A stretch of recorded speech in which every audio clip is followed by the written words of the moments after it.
నా కళ్యాణ మండపం 2.5 ఎకరాల్లో ఉంటుంది.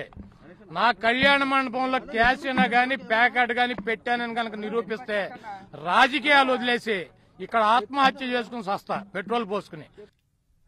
అక్కడ నాని నాకు తెలియదని అబద్ధం చెబుతున్నాడు. పచ్చి అబద్ధం. ఏ బ్లేటెంట్ లై బై ది ఆనరబుల్ మినిస్టర్. ఈ అబద్ధం అనేందుకన్నా అతని మంత్రివర్గం నుంచి తొలగించొద్దు సార్. అతను ఫ్రస్ట్రేషన్ లోనై ఆత్మహత్య చేసుకుంటా, చచ్చిపోతాను, సూసైడ్ చేసుకుంటా, ఇవన్నీ ప్రజలకు అర్థమవుదా?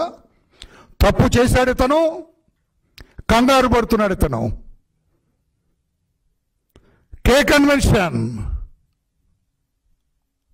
ఎలా తప్పుకుంటాడని ఈ మంత్రిని ఎలా తప్పించగలదు? ముఖ్యమంత్రి గారు మీకు ఒక సలహా ఇస్తున్నా నేను. ఈ మంత్రి కంటిన్యూ అయితే క్యాజినో మంత్రి ఈ బురద మీకు అంటుకుంటుంది. మీకు నాలెడ్జ్ ఉన్నట్టే లెక్క. ఈ రోజున Kodali Nani and some of the police officers flood lights వెలుగులో దాగుడు మూతలాడుతున్నారు. క్యాజినో జరగలేదని ప్రయత్నం చేస్తున్నారు.